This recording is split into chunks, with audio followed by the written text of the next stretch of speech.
Hi, day 3 now. I don't want to be a role model, obviously. I just want to have a discussion.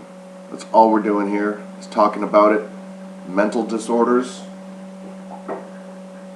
bipolar disorder specifically to me. There's also many others. I can only speak from my point of view. Whatever you're suffering with, whoever or whomever you know is suffering with this, help them out. Help yourself out. Get some medication, get a therapist, and it runs the gamut because obviously a lot of poor people, disenfranchised people have mental illnesses and they can't pay for that stuff. But there are resources in your town. There are free mental health clinics in your town or in a big city or a semi-big city somewhere near you. And you can get help there. And you can take advantage of that stuff. I wanted to get into an area today that is essentially the gathering storm. And we mourn the reporter and the cameraman who were shot by what I'm just going to go ahead and say was an undiagnosed crazy person. And I don't mind. Go ahead. I'm crazy. I get it. I say it about myself all the time. It bugs my friends. It bugs my family. You're not crazy. You're not crazy. I'm like, yeah, well, I'm a little crazy.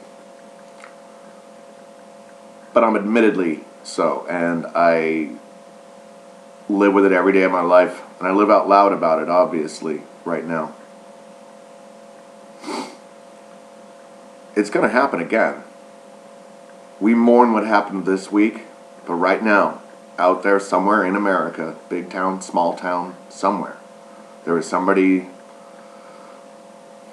like me, like us, who is not compliant with medication, who is probably undiagnosed and believing their own bullshit. And they're going to do something horrible next week, the week after that, a month from now. It's going to happen again, and I'll be here to talk about that too. I did have an inquiry that I want to address for day 3 today. It was about medication. A friend of mine wanted to know about that. So here we go. Medication. It's so very misunderstood and scary. It's scary to some. And here's the thing. If you're undiagnosed or if you're just diagnosed and they're doing medication with you, you don't like it, I get it. You can go through the rounds. You can try different types until you find the ones that work. This is valproic acid, also known as Depakote. I take 8 of these a day. It is a mood stabilizer. I don't really notice the effects of it. Like, there's no head trip or anything to it. One side effect is you will gain weight. So watch what you eat. Exercise. This is lithium. I take 2 of these a day. This makes things kind of okay. It's okay.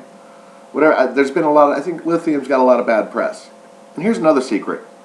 A lot of the psychiatrists and doctors don't know why these medications work. They just know that they seem to work. I'm getting into the last minute here. This is Celexa, or citalopram. This one is a antidepressant. Kind of gets you up, makes things a little bit happier, makes things a little bit easier to deal with. Completely takes away your ability to have an erection. Gentlemen, pay attention because the next part's important. Not the next, but the one after, for that. There are side effects, but there are also counters to those side effects. This is Seroquel. I take this 2 hours before I want to go to sleep because after I take this 2 hours later, I am zombie man.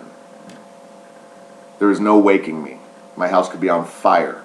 But it's my anti-anxiety thing and it works into the next day. Now, I'm getting over 5 minutes here. Shit. To counteract the Celexa and the non-erection having problems that all of these drugs have, there is this.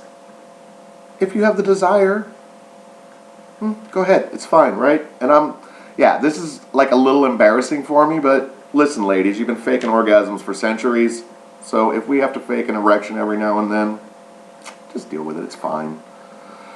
We still love you. 5:23 today. Have a great weekend, everybody.